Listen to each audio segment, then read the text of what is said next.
And though her childhood was taken away, Rabia hopes that other children in Afghanistan can still enjoy somewhat of a normal life.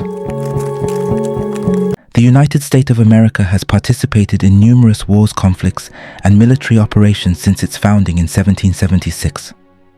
While the exact number of years can be debated based on definitions of war and conflict, it is fair to say the US has been involved in conflicts for approximately 225 years out of its 243-year history. The country has a long history of using its military strength to influence global politics, protect its interests, and maintain its dominance over non-white countries of the global South.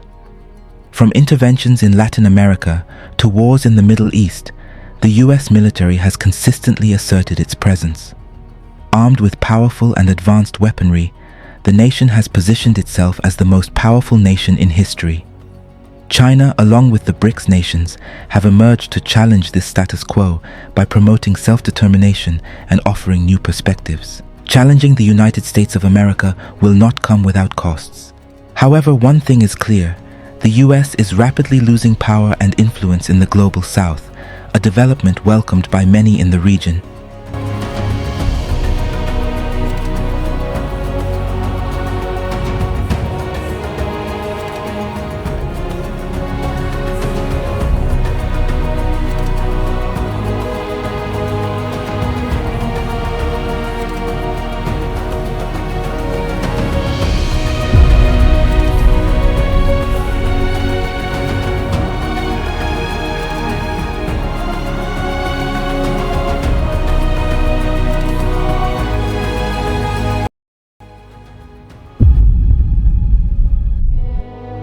If there is a country that has never feared the West, it is the defiant North Korea. In October 2006, the country armed itself with nuclear weapons following a successful test, thereby joining the group of nuclear-armed states. This triggered condemnation and sanctions from the US and its allies. North Korea was removed from the SWIFT system and also faced bans from major global trade. In November 2023, North Korea launched its first spy satellite into orbit, sending a clear message to the West. "We can watch you too." State media reported that leader Kim Jong-un had taken spy satellite photos of the White House, Pentagon, and US aircraft.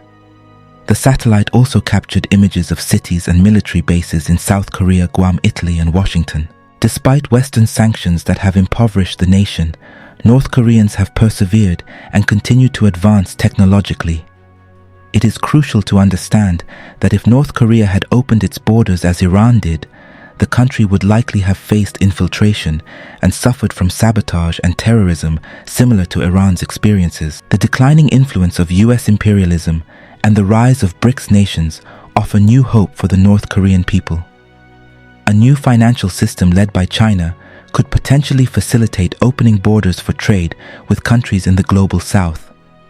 North Koreans would surely be welcomed in Africa as heroes. The propaganda about North Korea is astonishing and sophisticated.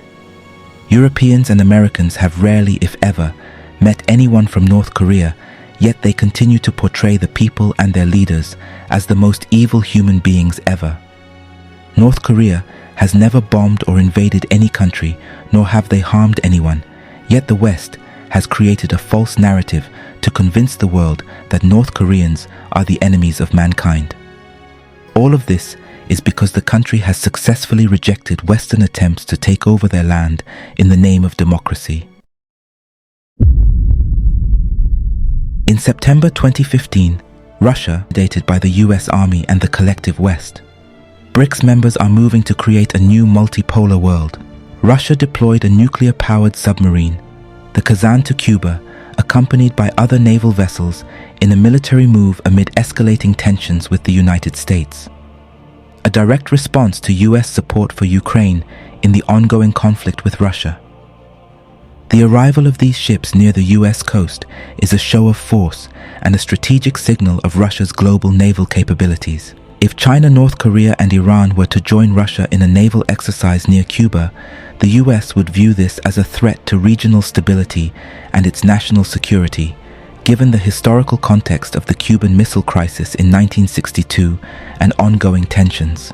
Yet the US conducts similar exercises near other nations to assert its influence in strategically significant regions like the South China Sea and around the Korean Peninsula. This double standard is a point of contention, as nations like China, North Korea, and Iran see US military presence near their territories as aggressive, just as the US views similar actions near its borders. Before the war in Ukraine, Moscow had assets worth $280 billion in Western institutions. In 2022, these funds were frozen by Western governments. The interest generated is now being proposed by the Americans to be loaned to Ukraine to finance US proxy war with Russia. The United States intends to give a $50 billion loan to Ukraine, and the repayment will be refinanced through the earnings from the seized Russian assets. The West calls this a solidarity package for Ukraine. This is illegal according to international law. They have done similar things before. When the West invaded Libya and Iraq, they stole their foreign reserves and also looted the gold in their national vaults.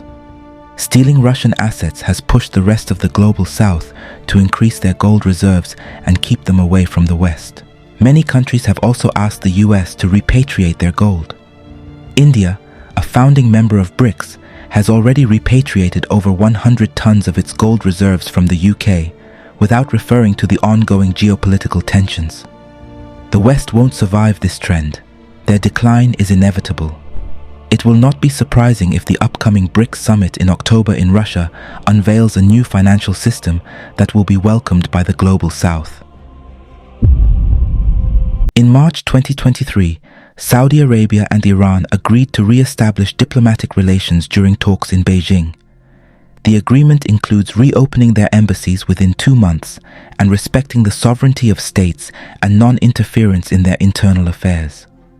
This reduces the need for US intervention and impacts US arms sales to the Saudis. In 2019, when Yemen's Houthi rebels claimed responsibility for drone attacks on Saudi oil facilities, the American Patriot defense system failed to intercept the drones, proving the vulnerability of the US advanced air defense technologies. The Chinese-mediated détente between Iran and Saudi Arabia meant that the Saudi will no longer have to heavily rely on the American security.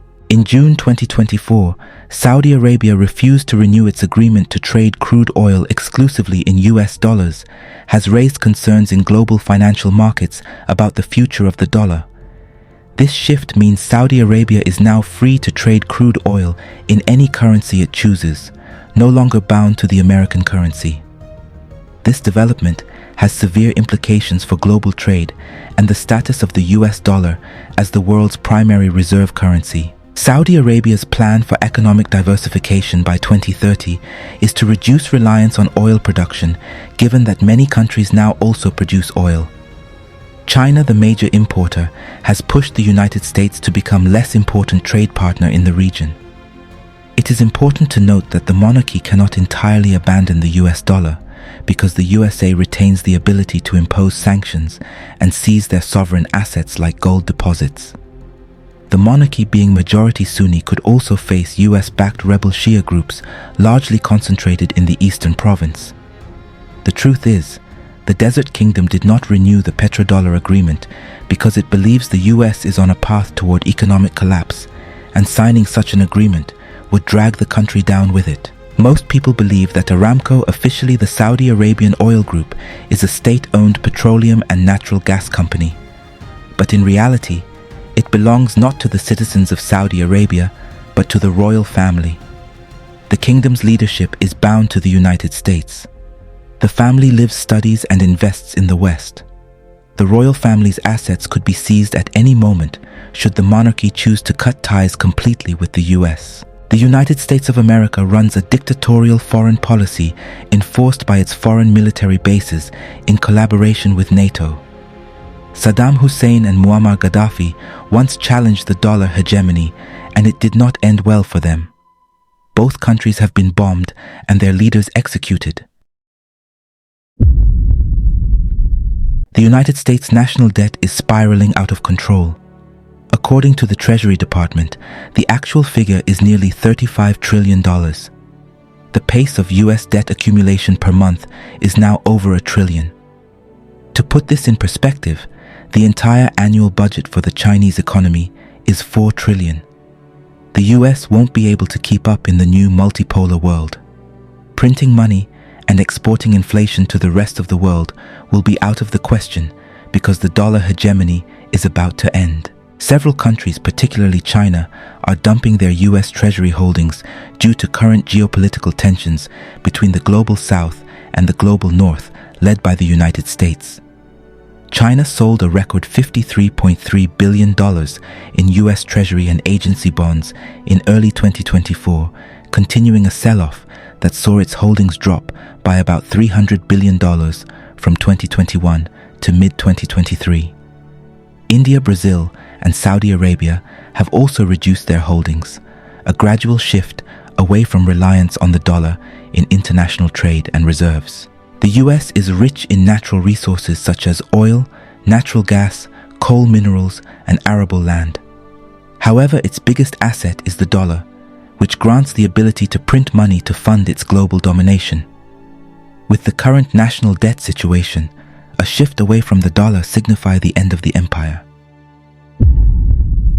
The reason why the BRICS nations led by China won't shift abruptly from US economic hegemony is to prevent global economic instability and also reduce the risk of provoking the US into perceiving such a move as an existential threat leading to global conflict. The Americans and their allies have oppressed the global South for a very long time. Countries that opposed them were sanctioned and had their assets confiscated. Western sanctions are usually directed at ordinary non-white civilians, devastating their lives. It is clear that the goal of the US is to ensure only white nations' prosperity. Countries in Africa, South America, Asia, and the Middle East have had enough of the US and its allies dictating to them who they can and cannot trade with. The United States has overextended its influence.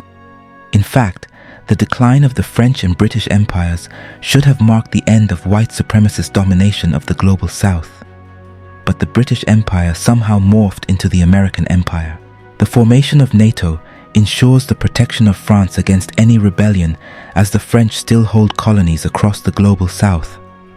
The overwhelming interest of the global South in joining the BRICS alliance perfectly represents the desire of these countries to escape the American and European-led world order. Here is what you need to know about Western countries. Their gross domestic products, including that of the US, have been inflated. Illegal drug trade, prostitution, and service-based businesses, such as legal services, are all counted in the GDP. These activities have not created anything tangible and are not meant to be counted in the real economy. The world has changed. Most countries now have equal military capabilities, and small rebel groups have challenged the US and remained undefeated.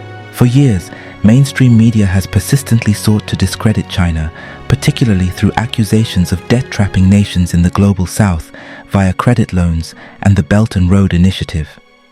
In reality, it is the IMF that historically engages in debt-trap diplomacy, often leading to countries losing their sovereignty. Unlike the West, China has demonstrated a markedly different approach by forgiving debts owed by struggling nations in Africa. Alongside Russia, China has actively supported debt reliefs. IMF loans often come with strict conditions and high interest rates for borrowing nations. Only 3 African countries out of 54 are free from IMF debts. The portrayal of China as a nefarious creditor trapping nations in debt is misleading. The global South will rise. Africa is the most important continent on the planet, and it needs to be governed by Africans, not Europeans or Americans. Together, the Middle East and Africa power the global economy. Peace and stability in these regions are crucial for the creation of the new multipolar world. The West benefits from keeping Africa and the Middle East unstable to exploit their natural resources. The transition of power from the West to the South is not yet guaranteed, and unity among the people of the global South is crucial. The US continues to destabilize non-white countries to undermine efforts for self-determination. Members of BRICS nations with parliamentary systems are being infiltrated by the CIA. Foreign NGOs, such as the National Endowment for Democracy and the United States Agency for International Development, must be banned from Africa and the rest of the global South to successfully end Western imperialism. For example, South Africa has been infiltrated through the Democratic Alliance, DA, which has formed a coalition with the ruling party, the ANC. The DA is Zionist, white supremacist, and anti-BRICS. Similarly, the UAE, another BRICS member, is actively destabilizing the African continent through the RSF in Sudan. Despite the vulnerabilities of BRICS members, the power transition to the global South will eventually happen sooner than predicted. NATO's confrontation with Russia will not end well for the West. Turkey and Slovakia, members of NATO, recently announced that they will not support the military alliance in a full-scale war with Russia. It is crucial to note that Turkey has been rejected for the past 25 years from joining the European Union because of its majority Muslim population. However, Turkey represents the second largest force in NATO. Without Turkey, NATO cannot take on Russia and win.